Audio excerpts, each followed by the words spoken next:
I have been on the Orient Express experience.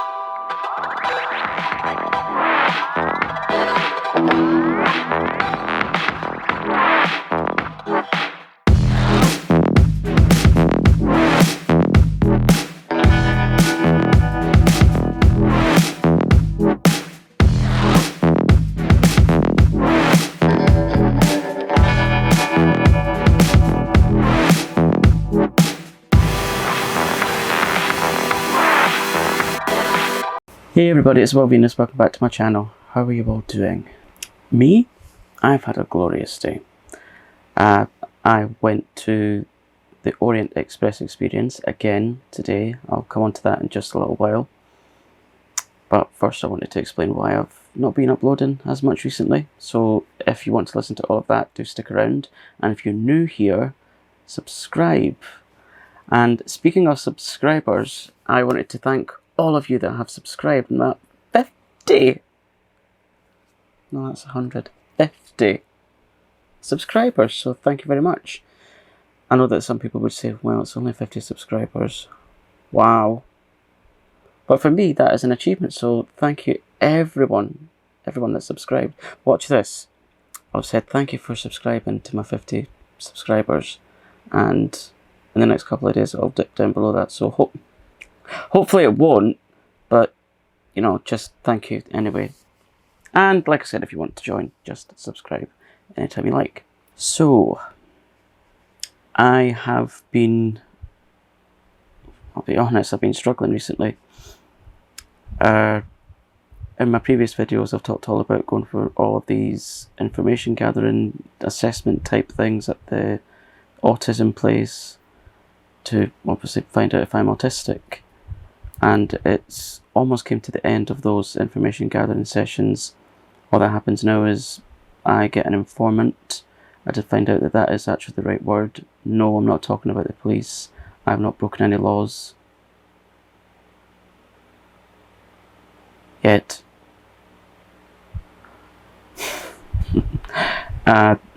Yeah, so an informant, so that person needs to be someone that's known me for a long time, or that knew me from childhood. That's not an option, so the person I'll be getting to do that is my husband, because I was about to say he lives with me, but no, we live together. Yeah, so he'll tell them all there is to know about me. If there's things that he's noticed about me that could mean that I'm autistic. I also reached out to my dad to ask him anything about my childhood that was unusual at that point in my life, which was difficult because I've not got the bloody speak.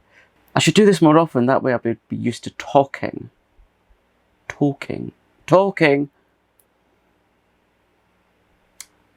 Yeah, where was I?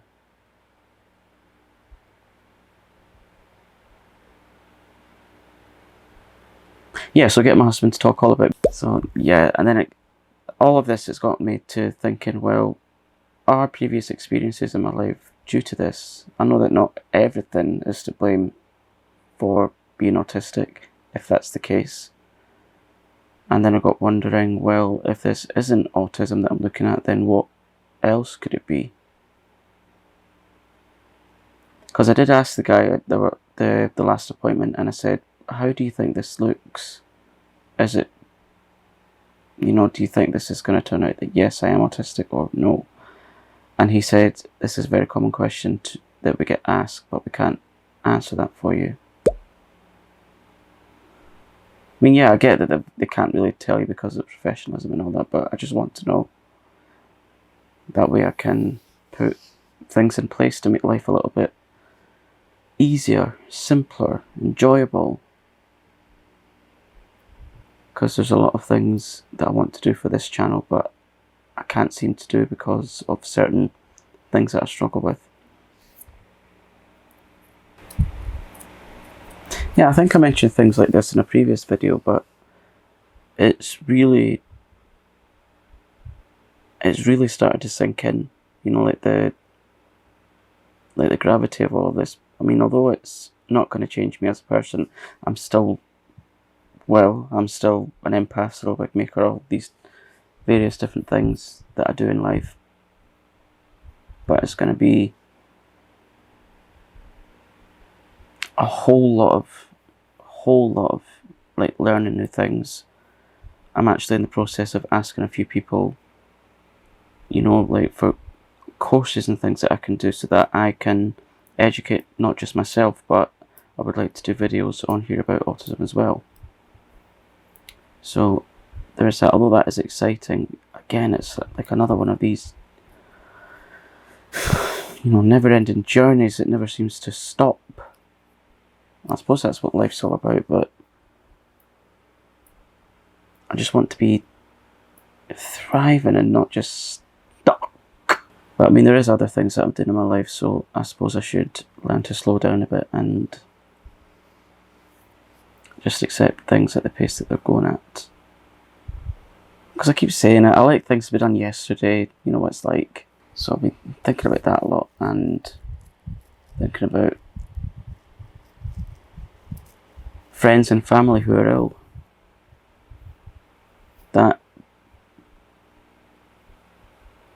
That is laying really heavy on my mind at the moment. And also friends that I have that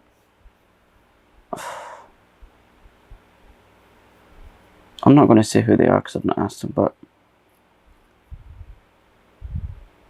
it's friends that are really good people and they're in like really dire situations with their health.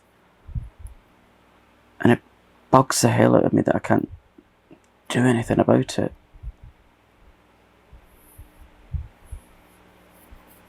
Like friends that I have here in my hometown physically, friends on the internet, friends that are on the internet that will be real friends that I see in real life one day, sometime soon, hopefully. Yeah, so that's why I've not been uploading this frequently. So anyway, that's that. On to the happier time that I had today. So today we went out to celebrate Mum-in-law's birthday. I won't say what age she is because I didn't ask her. Or shall I tell you? No, I won't actually, that's not fair. And we went to the place, it's like the Orient Express experience. And I'll put up a few photos, and I did actually get some footage of the place.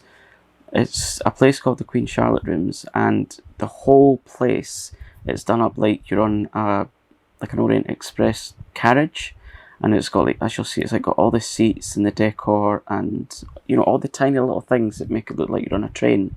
And as you sat in the seats, which look and I suppose feel like one of these really old trains, I've not been on one of these by the way, it gives you the feel of being on a train. And then on screens at the side of you, it's like footage that someone's taken of like this journey that some train made.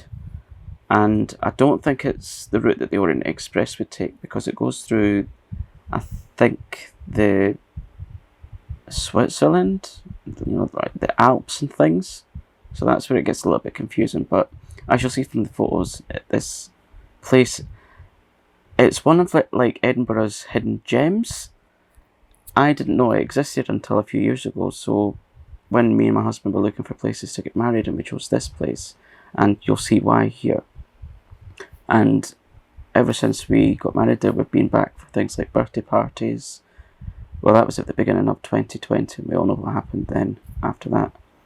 And yeah, we went back for the first time in, wow, well over maybe 18 months. Yeah, and we had afternoon tea, and that consisted of tea, like really finely cut sandwiches, you know, with a selection of fillings and little macarons and little cakes, and the speciality that they make, these scones or scones or scones as some people call them. They are the most amazing scones in the world, and trust me, I've tried a few scones in my time.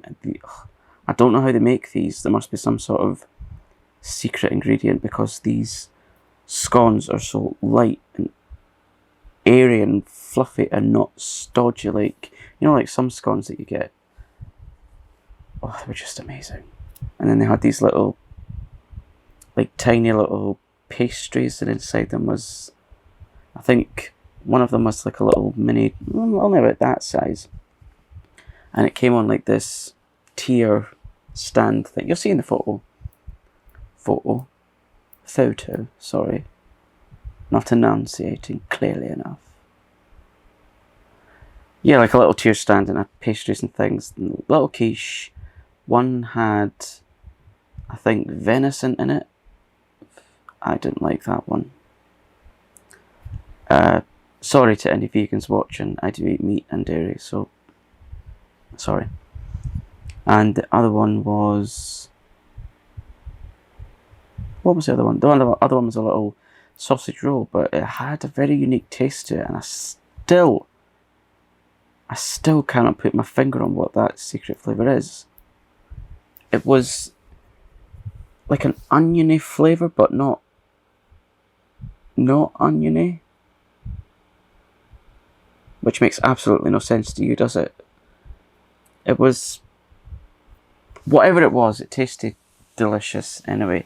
And we all had a really good time, except my husband couldn't be there because he had to go to training in Glasgow because he started a new job and the training is in Glasgow, but he'll work through here in Edinburgh.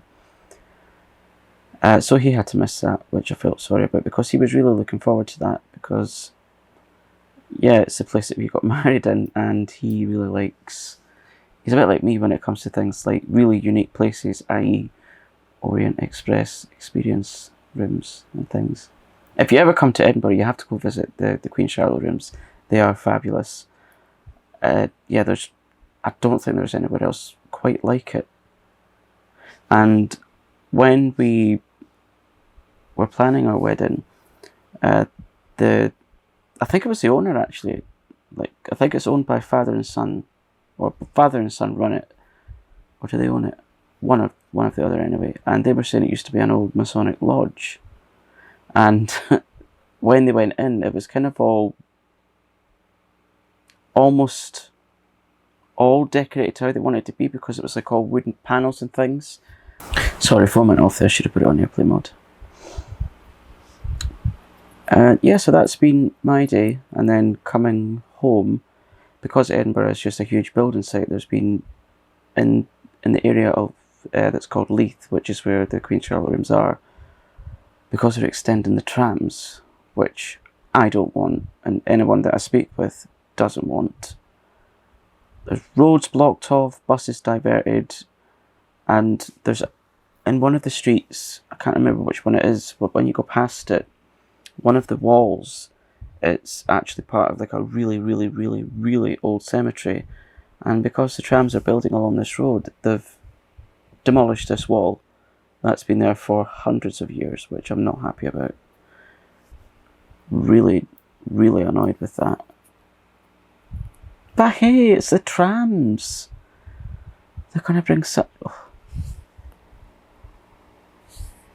I really don't like the trams. But anyway, you don't need to know that. Unless you do want to know it. Peck away. Yeah, and if I look a bit flushed, it's been very, very warm in here. Very warm Edinburgh today. And the sun got to me a little bit. I wasn't intentionally staying out in the sun, I just had to wait for buses. Because I don't drive.